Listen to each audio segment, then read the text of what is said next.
ಮಾಡ್ತೀರಿ ಅಂತ? ಸರ್, ಈಗ 40% ಕಮಿಷನರು ಆಲ್ಮೋಸ್ಟ್ ಎಲ್ಲ ಕಡೆ ಈ ಕಮಿಷನ್ ತಗೊಳ್ತಾರೆ. ಇದನ್ನ ಸಾಕಷ್ಟು ಹೋರಾಟ ಮಾಡಿದ್ರು ಕೂಡ ಯಾವ MLAಗಳು ಇದನ್ನ ಅರ್ಥ ಮಾಡ್ಕೊಳ್ತಿಲ್ಲ. ಒಂದು ಮೇಜರ್ ನಾನು ಹೇಳಕ್ಕೆ ಇಷ್ಟಪಡ್ತೀನಿ, ಇದು ಮುನ್ರತ್ರ ಒಬ್ಬನೇ ತಗೊಳ್ಳೋ 40% ಕಮಿಷನ್. ಹಲವಾರು MLAಗಳು ಕಾರ್ಪೊರೇಟರ್ಗಳು ಈ ಕೆಲಸ ಮಾಡ್ತಾರೆ. ಈ ವಿಚಾರವಾಗಿ ಸಾಕಷ್ಟು ಗುತ್ತಿಗೆದಾರ ನೇಣು ಹಾಕೊಂಡು ಸೊತೋಗಿದ್ದಾರೆ, ಸಾಲ ಮಾಡಿ ಊರು ಬಿಟ್ಟಿದ್ದಾರೆ, ಆಯ್ತಾ. ಆದ್ರೆ ಇವತ್ತು ನಮ್ಮ ಪತ್ರ ಬರ್ದಿದ್ದಾರೆ ಅಲ್ಲ, ಒಂದು ವಿಚಾರ, ನಮ್ಮ ರಾಜರಾಜೇಶ್ವರ ಕ್ಷೇತ್ರದ MLA ಮುನ್ರತ್ನವರು, ನಾನು ಅದೇ ಕ್ಷೇತ್ರ, ನಮ್ದು ಅಲ್ಲೇ ಮನೆ. ಸರ್, ಒಬ್ಬ ಶಾಸಕರಾದವ್ರಿಗೆ ಯಾವ ರೀತಿ ಮಾತಾಡ್ಬೇಕನ್ನೋದು ಕಾಮನ್ ಸೆನ್ಸ್ ಬೇಡವಾ ಸರ್? ನಿಮ್ಮ ಒಂದು ಕಮಿಷನ್ ಕಾಸು ಬಂದಿಲ್ಲ ಅಂತ ಹೇಳ್ಬಿಟ್ಟು ನೀವು ದಲಿತರನ್ನ ತರ್ತೀರಾ,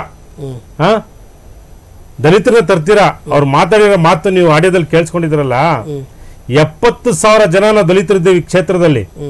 ನಾವು ನಿಮ್ ಓಟಾಗಿ ಗೆಲ್ಸಿಲ್ವಾ? ಇವತ್ತು ನಮ್ಮನ್ನ ಜಾತಿ ನಿಂದೆ ಮಾಡ್ತೀರಾ, ನೀವು ನಮ್ಮನ್ನ ಕಡೆಗಣಿಸ್ತೀರಾ. ಇದೇ ನಿಮ್ಮ ಎಲೆಕ್ಷನ್ ಅಲ್ಲಿ ನಮ್ಮ ಮನೆ ಕರೆದು ನಿಮ್ಗೆಲ್ಲ ಹಾಕಿ ಸನ್ಮಾನ ಮಾಡಿ ನಾವು ಫ್ರೀಯಾಗಿ ನಿಮ್ ಕ್ಯಾನ್ವಸ್ ಮಾಡಿ ಓಟ್ ಹಾಕ್ಸೋದು. ನೀನೊಬ್ಬ ಒಳ್ಳೆ ನಾಯಕ ಅಂತ. ನಿನ್ನ ಜಾತಿ ನಾಯ್ಡವರು 1% ಇಲ್ಲ ನಮ್ಮ ಕ್ಷೇತ್ರದಲ್ಲಿ. ಎಷ್ಟು ಹೇಳಿ? 1% ಒಂದ್ ನಿಮಿಷ. ಆದ್ರೂ 70,000 ಇರ್ತಕ್ಕಂಥ ದಲಿತರು ಓಟ್ ತಗೊಂಡು ನೀನು ಇವತ್ತು ದಲಿತರನ್ನ ನೀವು ಒಲಿರೋ ಮಾತುಗಳು ಅಂತ ಹೇಳಿ ನಿಂದೆ ಮಾಡ್ತೀಯ ಅಂತ ಹೇಳಿದ್ರೆ ನೀನ್ ನಿಜವಾಗ್ಲೂ ಅನ್ಫಿಟ್ MLAಗೆ. ನಿನ್ಗೇನಾದ್ರೂ ಮಾನ ಮರ್ಯಾದೆ ಇದ್ರೆ ಈ ಕೂಡಲೇ ರಾಜೀನಾಮೆ ಕೊಟ್ಬಿಟ್ಟು ನೀನು ಮನೆಗೆ ಹೋಗ್ಬೇಕು.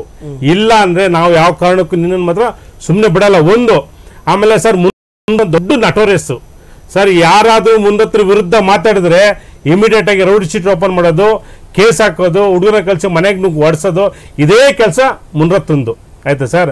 ಸರ್, ಇಲ್ಲಿ ನಮ್ಮ ಕ್ಷೇತ್ರದಲ್ಲಿ ಸಾಕಷ್ಟು ಹಗರಣಗಳು, ಡೂಪ್ಲಿಕೇಟ್ ವೋಟರ್ ಐಡಿ ಆಗಿರ್ಬೋದು, ಆಮೇಲೆ ಕಳಪೆ ಕಾಮಗಾರಿ ಆಗಿರ್ಬೋದು, ಮತ್ತೆ ಬಿಲ್ಗಳನ್ನ ಏನು ರೋಡೇ ಮಾಡಿರಲ್ಲ ಬಿಲ್ಗಳನ್ನ ಸ್ಯಾಂಕ್ಷನ್ ಮಾಡ್ಕೊಳ್ಳೋದು, ಈ ಥರ ಹಲವಾರು ಕೆಲಸಗಳನ್ನ ಮಾಡ್ಕೊಂಡ್ ಬಂದಿದ್ದಾರೆ. ಆದರೆ ಇವತ್ತು ನಿಜವಲ್ಲ ಸರ್, ನಮಗೆ ತುಂಬಾ ಒಂದು ರೀತಿಯಲ್ಲಿ ಇಡೀ ನಮ್ಮ ಸಮುದಾಯಕ್ಕೆ ಅವಮಾನ ಆಗಿದೆ. ನಮ್ಮ ಸಮುದಾಯ ಅಂತಲ್ಲ ಸರ್, ಇವತ್ತು ಏನು ಒಂದು ಗೌಡ್ರ ಸಮುದಾಯ ಹೆಣ್ಮಗಳನ್ನ ಒಬ್ಬ ಗುತ್ತಿಗೆದಾರನಿಗೆ ನೀನ್ ಹೆಂಡತಿ ಕರ್ಕೊಂಡು ಬಿಡೋ ಅಂತ ಹೇಳಿದ್ರೆ ನಿನ್ಗೆ ಹೆಂಡತಿ ಮಕ್ಳಿಲ್ವಾ? ನಿಮ್ಗೆ ಫ್ಯಾಮಿಲಿ ಇಲ್ವಾ? ಹೇಳಿ. ಇವತ್ತು ಹೆಣ್ಣು ಮಕ್ಕಳ ಯಾವ ರೀತಿ ಒಬ್ಬ ಶಾಸಕ ನೀನು ಅವಮಾನ ಮಾಡ್ತೀಯ? ನೀನು ಗುತ್ತಿಗೆದಾರ ಹೇಳಿ ನೋಡೋಣ. ಮುನಿರತ್ನ, ನೀನ್ ಎಲ್ಲಿಂದ ಬಂದೆ? ನೀನು ಸಣ್ಣ ಪುಟ್ಟ ಮೋರಿ ಮಣ್ಣೆತ್ಕೊಂಡು ಅಂತಂತ ಬೆಳ್ಕೊಂಡ್ ಬಂದಿದ್ಯಾ. ಇನ್ನೊಬ್ರು ಗುತ್ತಿಗೆದಾರ ಕಾರ್ಮಿಕರದ ಕಷ್ಟ ಅರ್ಥ ಮಾಡ್ಕೋಬೇಕು.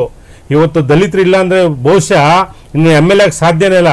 ಹಾಗಾಗಿ ಇವತ್ತು ರಾಜ್ಯ ಸರ್ಕಾರಕ್ಕೆ ಮತ್ತೆ ಮಾನ್ಯ ಮುಖ್ಯಮಂತ್ರಿಗೆ ಮತ್ತೆ ಹೋಮ್ ಮಿನಿಸ್ಟರ್ ಪರಮೇಶ್ ಅವರಿಗೆ ಮನವಿ ಮಾಡ್ಕೊಳ್ತೀವಿ, ಇದನ್ನ ಇಮಿಡಿಯೇಟ್ ಆಗಿ ಅಟ್ರಾಸಿಟಿ ಕೇಸ್ ರಿಜಿಸ್ಟರ್ ಮಾಡಿ ಜೈಲಿಗೆ ಕಳಿಸ್ಬೇಕು, ಅರೆಸ್ಟ್ ಮಾಡ್ಬೇಕು. ಇಲ್ಲ ಅಂದ್ರೆ ಇಡೀ ಕರ್ನಾಟಕ ರಾಜ್ಯದಂತ ಎಲ್ಲ ದಲಿತ ಸಂಘಟನೆ ಒಕ್ಕೂಟಗಳನ್ನ ಹೋರಾಟ ಮಾಡಕ್ಕೆ ರೆಡಿ ಇರ್ತೀವಿ.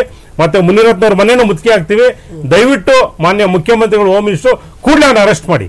ಓಕೆ ಬಾಲಕೃಷ್ಣ ಸರ್, ಈಗ